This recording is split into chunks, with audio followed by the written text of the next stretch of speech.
चलो let us start with next ऐसे ऐसे 560 क्या है सब्सिक्वेंट इवेंट्स। पहले तो मीनिंग पढ़ते सब्सिक्वेंट इवेंट होता क्या।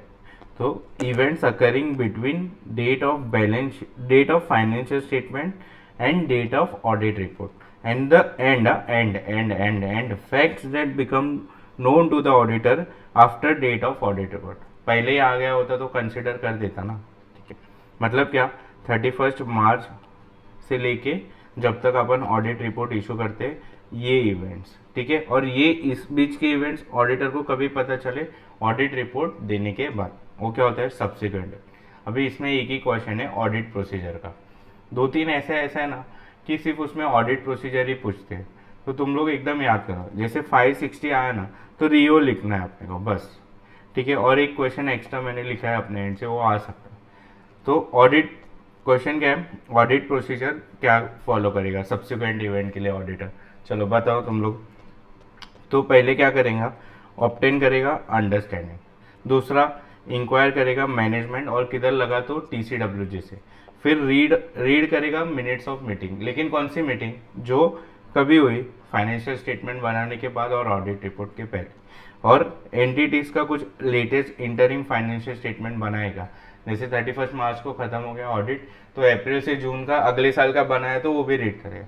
तो इसमें क्या याद रखोगे, रियो। क्या रियो, पहले तो रीड कर लेगा मिनट्स जो मीटिंग हुआ बाद में, फिर क्या करेगा read latest interim financial statement, आई से क्या करेगा इंक्वायर मैनेजमेंट। ठीक है, एंड किधर लगा तो TCWG, और ओ से क्या करेगा ऑब्टेन एंड अंडरस्टैंडिंग कि सब्सिक्वेंट इवेंट्स आइडेंटिफाई।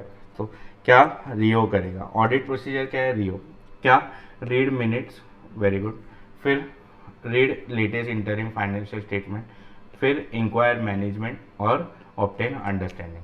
वापस से क्या रीड मिनट्स, ठीक है, रीड मिनट्स ऑफ मीटिंग जो बाद में हुआ, फिर read latest interim financial statement, फिर रीड क्या inquire management and obtain understand.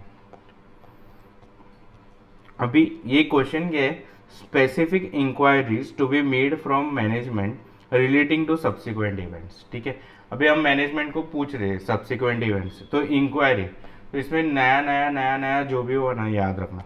ठीक है, तो पहला अभी बैलेंस शीट को इमेजिन करो, तो पहले क्या आता है, मतलब राइट साइड क्या आता है टी फॉर्म में एसेट्स। तो पहले वेदर सेल्स और acquisition of assets have occurred और प्लान, दूसरा whether any assets have been appropriated by government या डिस्ट्रिक्ट, गवर्नमेंट को उठा के लेके गए क्या एसेट।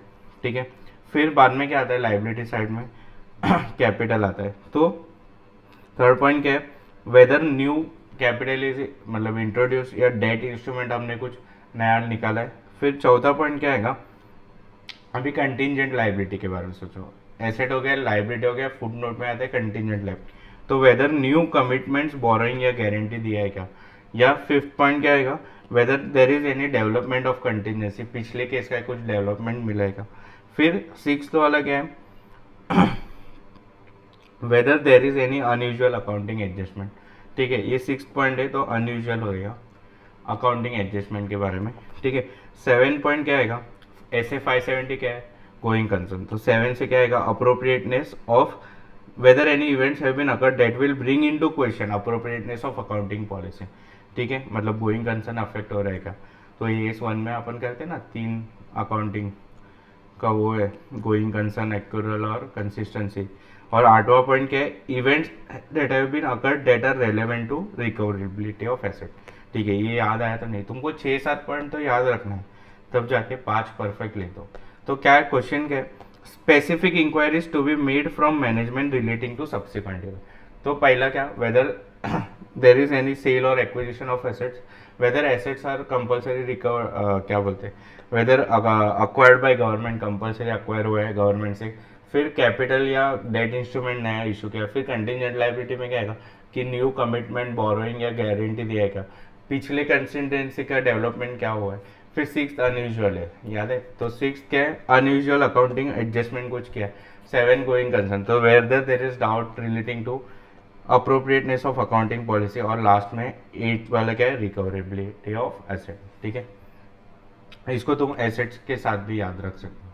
ठीक है, तो क्या क्या है, पहला क्या है, वेदर एसेट्स हैव बीन क्या सेल या एक्विजिशन किया है क्या कोई एसेट्स का, फिर गवर्नमेंट ने कंपलसरी कुछ किया है एसेट, फिर और एक रिकवरेबिलिटी ऑफ एसेट, फिर बाद में लायबिलिटी का कौन सा आएगा कि न्यू कैपिटल या डेट इंस्ट्रूमेंट लाए कि फिर न्यू, ये वाला पॉइंट, न्यू कमिटमेंट्स बोरिंग या गारंटीज एंटर किया है क्या, फिर कंटिजेंसी जो पुराना हुआ वो डेवलप हुआ है कि नहीं, फिर बाद में क्या था अनयूजुअल अकाउंटिंग एडजस्टमेंट, और 7th वाला doubt about appropriateness of accounting policy. तो इधर अपना 560 भी होता है खत्म।